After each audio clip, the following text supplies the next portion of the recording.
Welcome to Formosa Dream Chasers. We're your hosts, Mary Anne and Ching-en. Please join us as we explore the journeys amazing people take in pursuit of their dreams. And get insights from their experiences. Let's hit the road. And get started.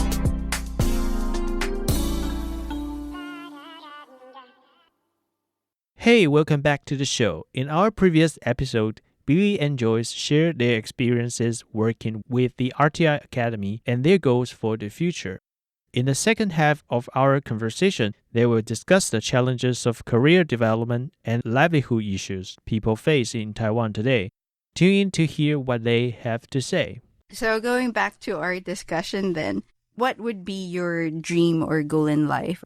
So for me right now, I think I have the clear pictures. Every Friday, I taking this class is international news reporting.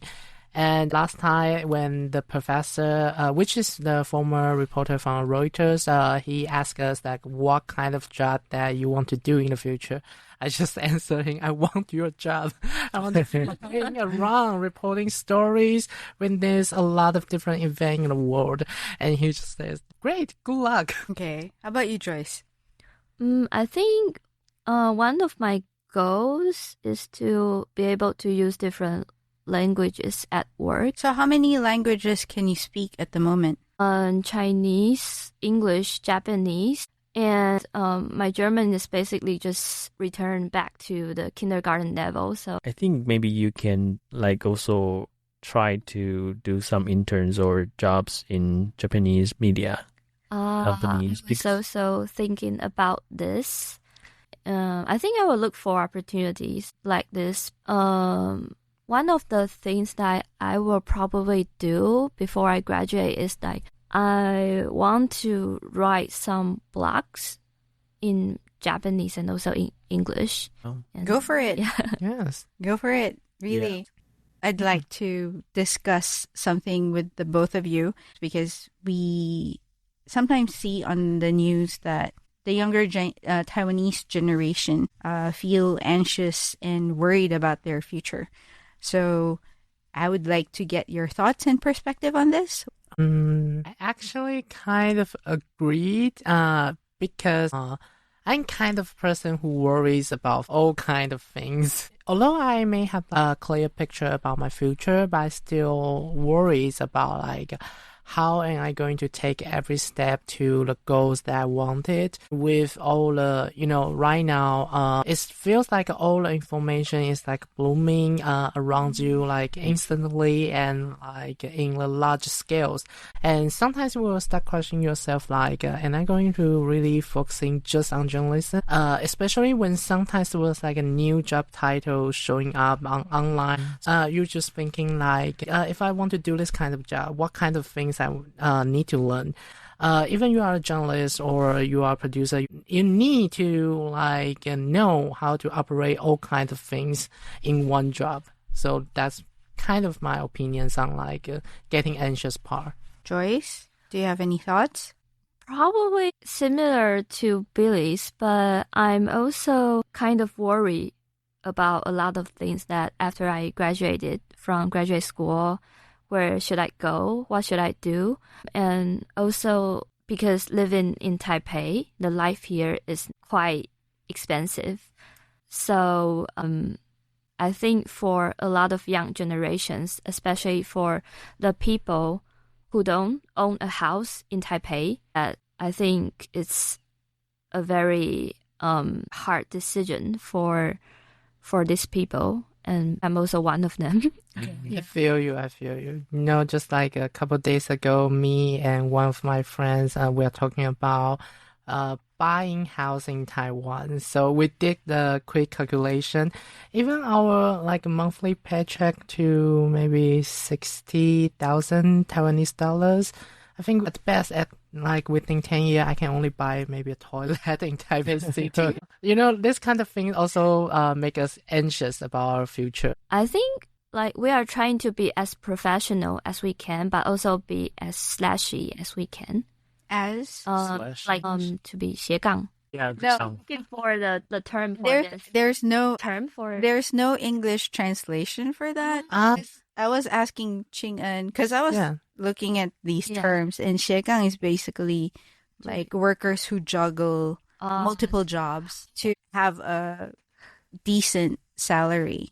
Yeah. So you do a lot of things. So that's why it's like 斜杠 is like the slash. So you're, let's say, for example, you're an actor slash journalist slash DJ slash something. So back to what I said, like a lot of students in NCCU and also for a lot of young generation people, I think they're trying to be as professional as they can and also be as 斜杠 as they can.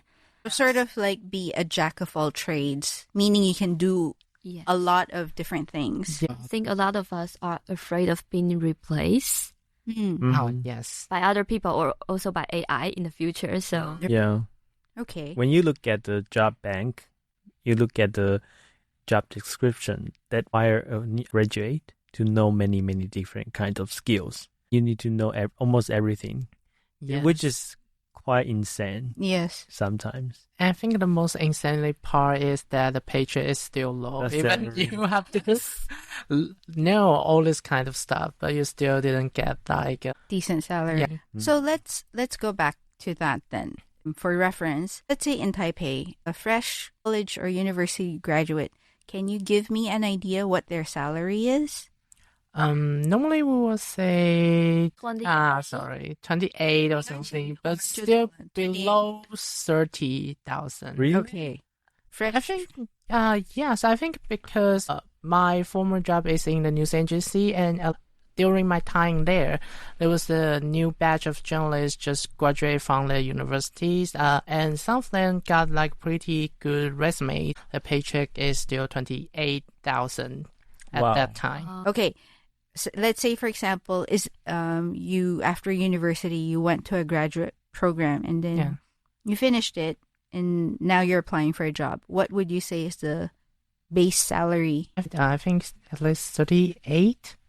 Yeah, at least 38. That's for graduate student holding a master's degree. It's like 37, 38. 37, So 38. under 40,000 NT. Mm-hmm. Okay. So since we're talking about high and low salary and the basics, so for you, what would be considered a good salary? So for me, ideally, if I graduate just from the university, I would like my salary study at least above the 35, I would say, because right now I'm living in the crappy apartment, which costs me around around 10,000 for a month. So I think I at least need like 20, at least like 15 to 20,000 more for me to live in Taipei. Would you agree, Joyce? yes, I would say just like Billy said, 35K.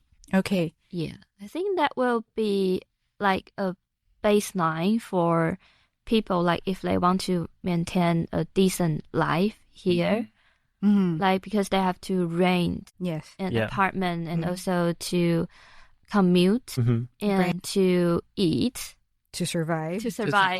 Yeah. Let alone the quality of life. Yeah. So for, let's say, a graduate student then, somebody who graduated with a master's degree, what would be considered a good salary? I think at least 40,000 at this, I think. 40,000. Yeah. I think that all depends on what you study and which industry you... Yes. Even from our department, if you're working at technology company, your salary might already started from 40,000. Yeah. Even for administrative assistants, like they give quite different layers of gap between like normal company and transnational company. Like transnational company, they can surely pay more than 40,000. I would agree. Yes. Yeah. But it's also more competitive. You also have to show a number of skills. Yeah. Yes. Then just back to the anxiety. Yes. Am I good enough? Yes. It's a vicious loop for us. Yeah. Okay. So, Ching-en, any thoughts you want to share? So far, no. You're sharing with their anxiety. Yeah, kind of. For me, I'll just share a little bit from my perspective. And feel free to take what you can out of it. If you don't agree with what I say, that's totally okay too. So what I would like to share on the anxiety and worry part of our discussion is it will always be there. You will always worry. You will always be anxious. The main thing is when you're anxious, you're worrying about the future, Yes. right? Because you start thinking about the problems you may face. Yes. But the key word there is may. May. I guess what I'm trying to say is there will always be something to worry about. There will always be something that you will be anxious about. The main thing is you try not to stay there. Yeah. We had an interview just this morning, Yeah. me and Ching-en, with an artistic director, Mr. Jayantha Chongtam. Oh. And he shared some really good insights. And I really appreciated his sharings. And I'm passing that on. Uh-huh. He said something that resonated with me, which is do not be attached to the outcome.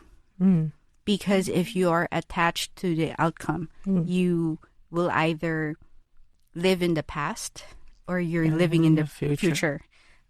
So I really felt like what Mr.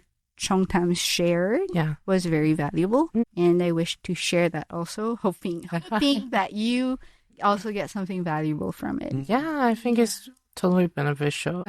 Speaking of that, I actually want to add some of my personal thoughts about fears and anxious. I think because during my time studying here, I actually very proactive to getting a job and internship. So I done a lot of interview and like miss a lot of opportunities, but also accept by a lot of different opportunities. So I think the most important thing is you have to tell yourself that you have to stop fear or worry for like just a little bit and do the things first. I learned from our professor and also our like classmate because some of my classmates they have plenty of job experience.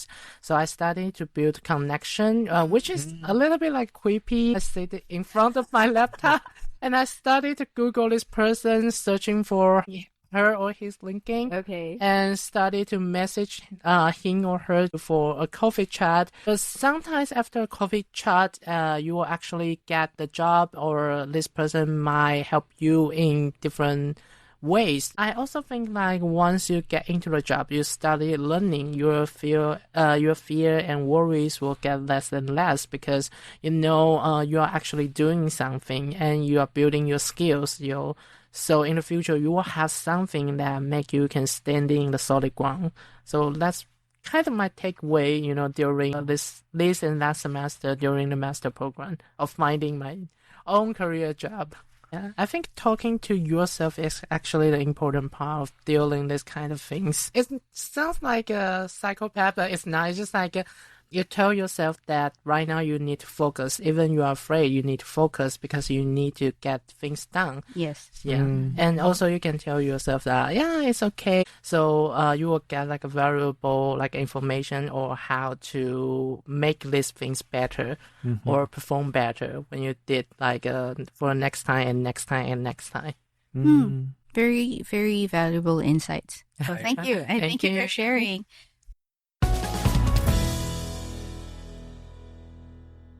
Thank you for listening to Formosa Dream Chasers. That's all the time we have with our intern from Rti Academy. And thank you, Billy and Joyce, for coming here to talk to us. We look forward to, having you back again. Please keep in touch with us. We would like to find out the next step of your journeys. Again. Sure. Yeah, I'm awesome. also hoping that you are bringing the Taiwanese voice to the whole world and also bring the news from around the world to Taiwanese people in the future. So thank you again. Thank you. That's it. That's it. Bye. Bye. Again, this is Ching-en. And Mary Ann. See you guys next Sunday. Bye.